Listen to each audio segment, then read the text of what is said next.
जम्मू कश्मीर के श्रीनगर में हुए धमाके ने पूरे इलाके को शोक और सदमे में डाल दिया है। इस दर्दनाक हादसे में 9 लोगों की मौत हुई है, जिनमें कुपवाड़ा के रहने वाले एक पुलिस अधिकारी असरार अहमद भी शामिल है। परिजनों और गांव वालों का हाल बेहाल है। मृतक के घर के बाहर लोग इकट्ठा होकर उनके निधन पर दुख व्यक्त कर रहे हैं। ये हमारा लड़का जो ये था इसरारुल हक साहब पीरज़ादा, ये बहुत शरीफुल नफ्स एक लड़का जवान था। हमें बहुत खुशी थी इस इलाके की। मकाम शाहवली अंदर हम अबू मोहम्मद रुकमला इवन को कोपारा पूरे डिस्ट्रिक्ट के पूरे खासकर हमारे इलाके के लिए बहुत ही नुकसान हुआ है, बहुत नुकसान हुआ है। अब ये अल्लाह का करना है, अब अल्लाह उसको जन्नतुल फिरदौस अता करे। लेकिन ऐसा जवान कहीं नहीं मिलेगा। इतना इंस्पेक्टर होने का, इतना अफसर बनने के बाद भी ये बहुत शरीफुल नफ्स था। ये छोटे से बहुत शफकत से पेश आता था, बड़े की बहुत इज्जत करता था। ऐसा इंसान हमें नहीं मिलेगा। हमें बहुत दुख है। अब हम खुदा की तरफ दुआ करते हैं कि जन्नतुल फिरदौस अता और उसके अहलियाल और बाप और माँ को सब्र जमील अता फरमाए।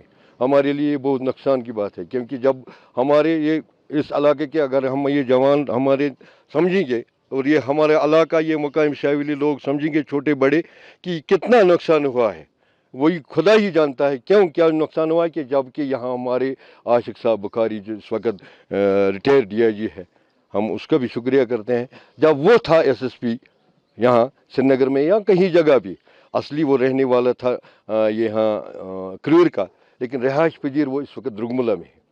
कि हम आश करके जाते थे कि हम जाएंगे कुपवारा से बोलेंगे द्रुगमुला के आए हैं मकाम शाहवली अंदर हम यहाँ ब्रह्मरी या कहीं जगह का, तो वहाँ उसका हेल्पफुल करता है और बहुत इज्जत करता है। अब ये हमारा अपना बच्चा ही था। जब ये आने वाले वक्त में ये IG भी हो सकता था, IG कश्मीर भी बन सकता था, बड़ा अफसर बनता था। लेकिन बदकिस्मती शायद हमारी ही बदकिस्मती है इस इलाके की, हमारे गाँव की, कि ये लॉस हुआ हमें। फैमिली में इसका एक बाप है, वो रिटायर्ड हेडमास्टर है, और उसकी माँ है, और उसका एक भाई वो इस फाइनेंस डिपार्टमेंट में काम करता है, और बहन 2 है। हाँ, शादीशुदा था, इसके बच्चे 3 हैं। ये मुझे बताएं ये कब रिक्रूट हुआ था? तो 2010 में, शायद 2010 में।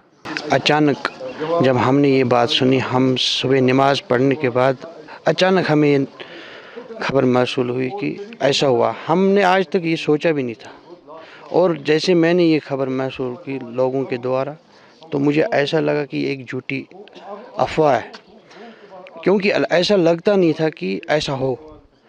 सर मैं इतना ही कह दूँ, ये एक ऐसी शख्सियत थी मेरे गाँव के बीच, ख़ासकर मैं अपनी बात कहूँ, मैं इनके साथ रूबरू रह चुका हूँ। ऐसा इंसान शायद कहीं पैदा हो। ये एक चिराग हमारा गांव का, ये आज हमसे जुदा हो गया। सर इस चिराग के लिए क्या कहें सर। इसका चलना, इसका लोगों के साथ उठना बैठना, इसने कभी ये नहीं सोचा था कि मैं DYSP हूँ, कभी नहीं सोचा। हमें महसूस तक नहीं होनी थी। छोटे बच्चों के साथ इसका चलना, गरीब लोगों के साथ उठना बैठना, कभी इसने खुद को अफसर नहीं माना है। हम यही बात कहेंगे, क्योंकि हमने इसके साथ बहुत दिन गुजारे हैं। मैं भी रिटायर आया हूँ, मैंने बहुत सारे अफसर देखे हैं, लेकिन ऐसा अफसर और यंग, हमारी जनरेशन को बहुत ही उम्मीद थी कि आने वाले पल में कहीं ना कहीं एक बड़ा सपोर्ट है हमारा ये। लेकिन आज वो हमारा सपोर्ट, एक दायां हाथ जिसको कहते हैं, वो हमसे आज, या यूँ समझ लो कि हमारा एक दायां हाथ कट गया, हम अधूरे रह गए।